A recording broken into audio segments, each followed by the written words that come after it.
آقای مهراب، خانم ریحانه، اگه یه روز یه قرص برنج باشه میونه مو من اول میخورم، اگه بالای یه ارتفاع باشیم من و تو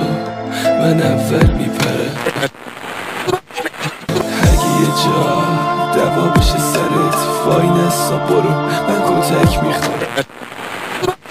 اگه یه قطره خون از تنت بره من